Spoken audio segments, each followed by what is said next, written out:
They say some moments heal you until they break you. I used to believe that helping people, really helping them, was the noblest thing you could do. That if your heart was in the right place, everything else would follow. That empathy couldn't lead you wrong. But I've learned something since then. Sometimes the person you're saving ends up saving a part of you you didn't even know was dying. And sometimes, that saving feels a lot like breaking. It's been 3 years since I met him. 3 years since I held a man's chart in one hand and slowly started losing pieces of myself with the other. 3 years since a quiet thank you turned into late-night texts and a hospital room turned into something much harder to walk away from. But I want to be clear, this didn't start with lust, or temptation, or some twisted fantasy. It started with loneliness. It started with me showing up for a man who looked like the world had chewed him up and left him hollow. It started with a soft conversation under cold fluorescent lights, and ended with a silence so loud it still rings in my ears. I know how this sounds. And maybe you're already judging me. That's okay. I've judged myself too. But if you've ever been tired, if you've ever gone home to an empty apartment and cried in the shower because no one noticed you today, if you've ever craved a voice at 2 a.m. just to say, hey, I'm glad you're still here, then maybe, just maybe, you'll understand how I got here. Because I didn't go looking for him. He wasn't a fantasy or an escape. He was real, raw, broken in all the ways I was. And for a moment, it felt like fate. Until it didn't. And now, here I am, 3 years later. Still wondering when kindness crossed the line into something else. Still replaying every second like a movie I wish I could pause before the ending. So, if you're still here, if something in your gut is telling you to keep listening, then maybe you know what it's like to blur the line between duty and desire. To hold a hand a second too long. To get too close to the very thing you're supposed to heal. Because this isn't just a story about infidelity. It's a story about being human. About vulnerability and connection, and how sometimes the people we try to save end up taking us somewhere we never meant to go. Subscribe to Heartfelt Tales Unfold, where we expose the truths people whisper only in the dark. Don't miss what comes next. I was 36. A nurse. Divorced.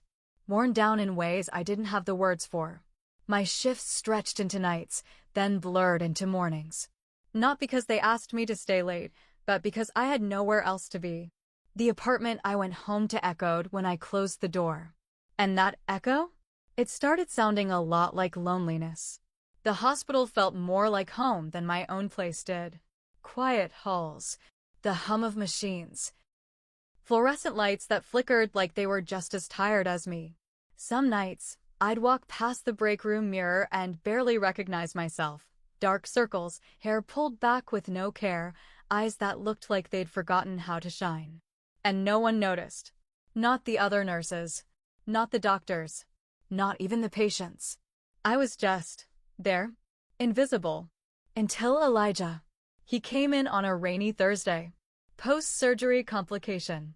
Nothing dramatic, just enough to keep him overnight. He was 39. Clean-shaven. More pain like it was something he'd gotten used to. But what stood out wasn't his condition. It was how he looked at everything like he was reading the room, weighing the silence. He didn't complain. He didn't ask for much. Just watched. When I checked his vitals, he thanked me like he meant it. When I brought his meds, he smiled, not the polite kind, but the kind that reached his eyes. There was something about him. Not loud, not flirtatious. Just calm, present. A stillness I hadn't felt in a long time. His voice was low, a little hoarse, like it had more stories in it than words. When he spoke, he didn't rush. And when he asked me how my night was going, he waited for the answer. That first night, I lingered. Just a little longer than necessary. I told myself he might need something else. But really, I needed something. A pause. A moment. A space where I didn't feel so unseen. My coworkers passed me in the hallway like I was air. My ex-husband had already posted engagement pictures with someone else. And me? I hadn't been really touched in over a year. There's a cold that lives inside you when you go untouched for that long. It's not just physical. It's deeper. Like your body starts to believe it's not worthy of warmth. That night, Elijah asked me what book I was reading. I lied and said something impressive.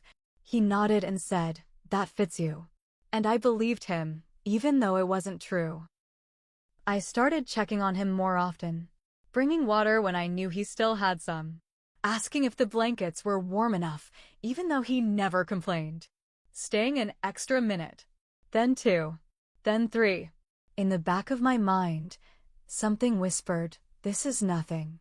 But something deeper, something buried under exhaustion and silence, was whispering back, "This is everything."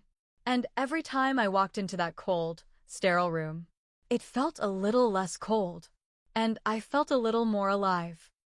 It was just after midnight when the monitors in Elijah's room started beeping, soft, steady, nothing dramatic, but enough to pull me out of my routine. His blood pressure had dipped. He looked pale, more than usual. Eyes half closed, lips dry. I called the attending, adjusted the fluids, stayed close. The other nurses moved on. I didn't. I sat with him. Not because I had to, but because I couldn't bring myself to walk away. The room was quiet except for the steady tick of the 4 and the soft buzz of distant hallway chatter. I checked his pulse again, even though it was stabilizing. I told myself I was being thorough, but I just didn't want to leave. His eyes fluttered open. He looked at me, really looked. Then, out of nowhere, he whispered, "She left me during chemo." I froze. He didn't say it with bitterness. He said it like someone saying the weather out loud, calm, resigned, already soaked. I sat back down. I didn't ask who. I didn't need to. He continued, "She said she couldn't do it." That watching me fall apart was worse than staying. I didn't know what to say. So I just said, "I'm sorry." And then he asked me if I'd ever felt abandoned in a moment when I needed someone most. I nodded. And just like that, the air between us shifted. I told him my ex had moved out 6 days after our 7th anniversary. Said he felt numb, that he hadn't felt married in months. I remember laughing when I said it, not because it was funny, but because if I didn't laugh, I'd cry. Elijah didn't ask for details. He just said, "You didn't deserve that." I don't know what happened next, exactly. Maybe it was instinct. Maybe it was reflex. Maybe it was something I'd been holding in for too long. But I reached out and placed my hand over his. Not the way nurses do. Not the way I was trained to. Softer. Slower. And when he didn't pull away, I didn't either. I should have moved. I should have said something, anything, to reset the moment. But instead, we just sat there. 2 strangers. 2 stories. 2 hearts trying to feel something that wasn't pain. Eventually, I stood, cleared my throat, said I'd be back to check in before morning rounds. He thanked me, said my presence made the night feel shorter. I didn't sleep when I got home. I kept replaying the way his fingers twitched under mine, the way his eyes softened when I said nothing at all, the way silence, for once, didn't feel empty. The next day, before my shift ended, I left a note on his tray. Just 1 line. "Hope you rest better tonight." He folded it, tucked it under his pillow, said nothing, but the way he looked at me said more than I was ready to hear. Looking back, I told myself I was offering comfort, but the truth is, I was craving it. I told myself it was just kindness. That what happened that night, the hand-holding, the silence, the note, it was part of the job. Nurses carry pain for people. We make the unbearable a little easier. That's what I was doing. At least, that's what I told myself. But then the shifts started to feel different. I started to feel different. I'd wake up early just to choose which scrub top looked softer, more fitted. I started wearing lip balm again. The tinted one I hadn't touched since the divorce. The one I used to wear when I wanted to feel seen. I was anticipating work in a way I hadn't in years. Not for the patients. Not for the routine. But for him, Elijah's room became a stop I looked forward to. The check-ins got longer. I started asking about his sleep, then his thoughts, then his memories. He answered in fragments, quiet, heavy things that made the air between us dense. I listened harder than I needed to. I smiled more than I should have. And when I wasn't with him, I was thinking about him. I'd lie in bed after a long shift, staring at the ceiling, wondering what he was doing. Wondering if he had the note under his pillow still. Wondering if he was thinking about me, too. Then I'd reach for my phone and scroll.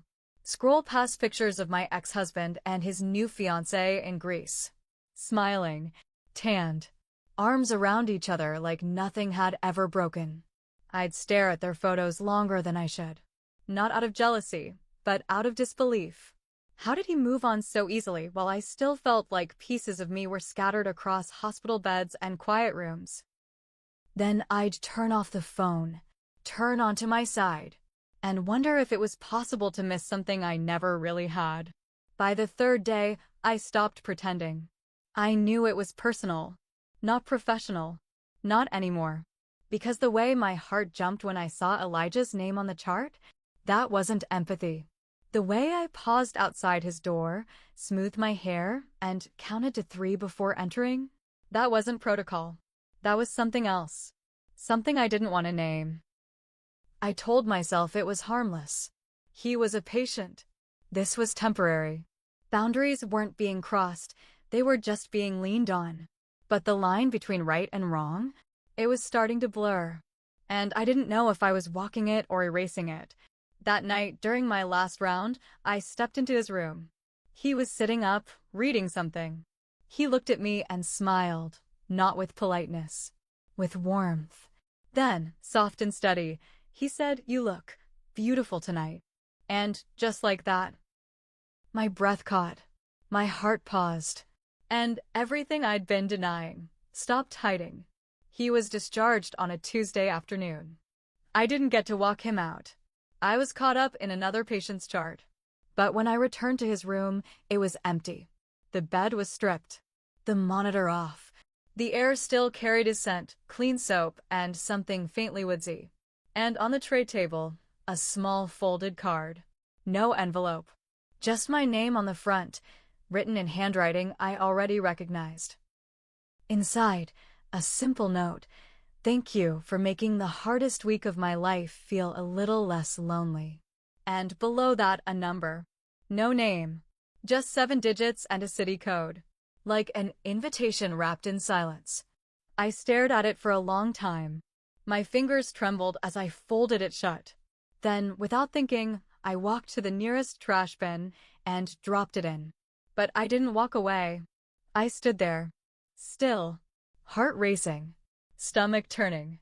My hand hovered over the edge of the bin, and then I reached in and took it back out. I didn't look at it again that night. I tucked it into the back of my journal and went to bed with a storm in my chest. Days passed. I told myself I wouldn't reach out, that it was over, that what happened was just a moment, suspended in hospital walls, never meant to exist outside them. But on the 4th night, I broke. I typed, just checking in. "How are you feeling?" Simple, neutral, professional even. He replied within minutes. "Better, but emptier." I stared at the screen, then typed, "It's strange not seeing you here." He said, "You got used to me?" I replied, "More than I should have." And, just like that, it began. The messages turned into longer paragraphs. The paragraphs became evening check-ins. Then came the phone calls. At first, they were short, awkward, like 2 people trying to figure out if they were still tethered to something real. But then they started stretching into midnight. We'd talk about everything. Music, books, childhood memories. He told me he wrote poetry once. I told him I used to dance alone in my kitchen when I couldn't sleep. He read me a poem one night. His voice low, almost shy. I closed my eyes and listened like it was a lullaby. And when he finished, there was a silence so full, it felt like music. He said, "You're the first person who's really seen me in months." And without thinking, I whispered back, "You're the first person who's made me feel anything in years." The line went quiet after that. Not uncomfortable, just full, like both of us had said something we couldn't unsay. We didn't talk every day. Sometimes a full 48 hours would pass. But when my phone lit up with his name, my heart always skipped. I knew I was crossing something. Maybe not a rule, but a promise. A promise I made to myself to keep the past behind me, to heal the right way. But what happens when healing finds you in the wrong form? One Thursday night, I was curled up on my couch, half asleep with a blanket over my legs and a tea gone cold beside me. I hadn't heard from him in 2 days, and then came a knock at the door. 3 soft taps. I froze. I wasn't expecting anyone. When I looked through the peephole, it was him, Elijah, standing there, hands in his pockets, looking like the question I hadn't dared ask out loud. And suddenly, every line I had drawn in my head was gone. I opened the door slowly. There he was, Elijah. Hair still damp from the rain. A plastic bag in one hand. Thai food. I could smell the ginger and lemongrass before he said a word. He didn't speak right away. Just gave me this half smile, like he wasn't sure if he should be there. I wasn't sure either. But I stepped aside, and he walked in. I closed the door behind him, and for a moment, it felt like I'd locked the world out. He handed me the bag and shrugged. "I thought you might not have eaten yet." I nodded. He sat down on the edge of the couch. I moved slowly, my body tense, everything inside me tangled up in questions I didn't know how to ask. We ate on the coffee table, knees close but not touching. Talked about nothing at first, traffic, weather, the taste of the noodles. But there was something heavy between us. Something humming beneath every glance, every pause. Then the lights flickered. Once, twice, and, just like that, darkness. I reached for my phone, turned on the flashlight, then remembered the drawer. Candles. I lit 3. The room softened instantly, shadows dancing on the walls, golden warmth washing over everything. The kind of light that makes it harder to lie to yourself. I turned on the speaker. Soft jazz. The kind with no words, just aching. We didn't speak for a while. Just listened. Chewed slowly. Sipped tea. Breathed. Then he reached out and touched my wrist. I didn't move. His thumb brushed the inside of it, slow, careful, like he was reading a page he wasn't sure he had permission to open. Then his hand moved to my face. Fingertips to cheek. Palm to jaw. Eyes searching mine like a question he didn't dare say out loud. I should have pulled back. Instead, I leaned in. His lips met mine, soft at first, unsure, like both of us were waiting for the other to regret it. I didn't. He didn't.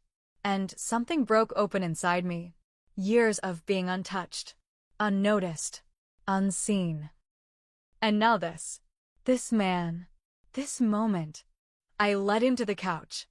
I don't remember how the food was pushed aside, or how my body knew where to go. I just remember the feeling. Skin on skin. Breath on breath. Every inch of space between us disappearing. His hands moved like he was afraid I'd vanish. Mine shook. Not from fear. From finally feeling alive. And somewhere in the middle of it all, this voice inside me whispered, I was drowning in silence for so long. Was this oxygen, or was it fire? I didn't know. I didn't care. I just needed to feel something that didn't ache. And he gave it to me. When it was over, I lay there, head on his chest, blanket over both of us, his arm wrapped tight around me like a promise no one said out loud. I didn't speak. But tears slid down my cheeks, quiet, careful tears that didn't ask for attention. He didn't say a word, just pulled me closer.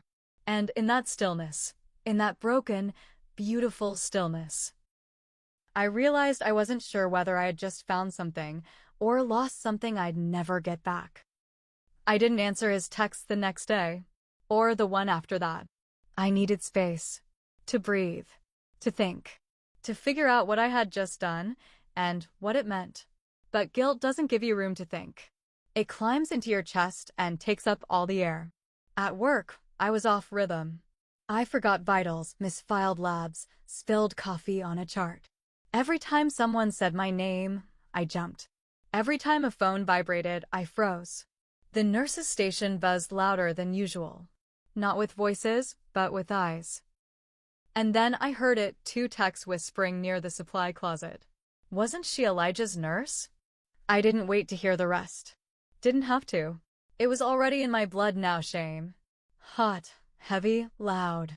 I walked into the break room and sat in the corner, shaking. Pulled out my phone, opened Elijah's profile.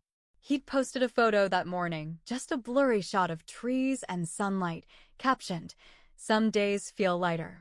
But it was the comments that stopped me cold. One in particular. A woman. "Glad you're healing. See you soon, love." I stared at it. Read it once. Then again. Then again. I tried to tell myself it was a friend. A sister. Someone from a support group. But my gut knew. Before my brain caught up, my heart already knew. I opened our chat. My fingers hovered, then moved on their own. Who is she? He read it almost instantly. 3 dots.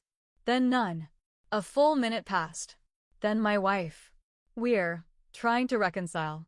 I dropped the phone. It hit the couch cushion, soft and soundless. Unlike the explosion inside me, my thoughts spun. I replayed every second on that couch. Every touch. Every whisper. Every lie by omission. He never said he was single. He never said he wasn't. And I never asked. I didn't want the truth then. But now it burned. I wasn't the light in his darkness. I was just the moment between his storms. I sat in silence for hours. No music. No TV. Just the hum of the fridge and the sound of my own heart breaking in slow, sharp pieces. I kept asking myself the same question over and over. Was I just a distraction? A mistake wrapped in kindness? Or was I the one who used him? Because it's easy to call it a moment. Easy to label it a lapse. But it wasn't just that. It was something deeper. Something harder to explain. Something born from two people too bruised to know where healing ended and hunger began. I opened my drawer and pulled out the small slip of paper. The note I had written without thinking. "Hope you rest better tonight." It looked so harmless. So innocent. Just a nurse offering comfort. But holding it now, it felt different. That wasn't a note. It was an open door. One I had walked through with my eyes half closed and my heart wide open. My voice shook when I whispered the question I had buried for days. What if I was never healing him, just feeding my emptiness? I looked around my apartment. Same walls. Same photos. Same bed I'd slept in alone since the divorce. Only now, it felt even emptier. Because for a moment, it hadn't been. And that was the hardest part. I picked up my phone and scrolled through old shifts on my calendar. Names, rotations, charts. I hovered over the resign email template more than once. What was I doing? Had I betrayed my profession? My vows? Myself? I thought about how easy it was to blur the line. How quickly care became craving. How deeply I'd convinced myself that loneliness justified the crossing. And then I made a quiet vow to myself, one I whispered more than once, like a prayer I wasn't sure anyone was listening to. I will never mistake attention for affection again. Because what I wanted wasn't love. It was to matter. To be seen. And in chasing that feeling, I lost something I may never get back. Have you ever helped someone only to realize you were the one bleeding on the inside? Have you ever given your time, your warmth, your softness, only to walk away emptier than before? Have you ever touched a hand thinking you were offering strength when all you really wanted was to be held? Because I don't know anymore if what I did was wrong. Or if it was just human. Raw. Messy. Desperate. Real. I didn't mean to cross a line. I meant to survive. But survival doesn't always look noble, does it? Sometimes it looks like longing. Sometimes it looks like need dressed up as compassion. Sometimes it looks like this. So now I ask you, was I wrong? Or was I just trying to feel again, in a world that forgot I could? Tell me your truths in the comments. Your heartbreaks, your regrets, your silences. I read every single one. No judgment, just honesty. If this story echoed something buried deep in you, subscribe to Heartfelt Tales Unfold, where silence turns into stories too heavy to carry alone. Tap the bell. The next one might echo something you've never dared say aloud. Some betrayals don't wear sharp edges. They don't scream. They don't shatter glass or tear fabric. They come quietly, wrapped in warmth, in long conversations and soft goodnights, in hands that linger and eyes that hold you just a second too long. They come disguised as help, as healing, as the thing you thought you'd never feel again. But not every hand should be held, and not every ache should be answered. Because some connections, they're only sacred when left incomplete. I don't hate him, and I don't hate myself, but I do understand now some moments aren't meant to become stories. They're meant to stay unfinished. A lesson, a scar, a breath you hold but never exhale. And maybe that's okay. Be careful who you try to save, because sometimes in the process, you lose pieces of yourself you didn't even know were still healing.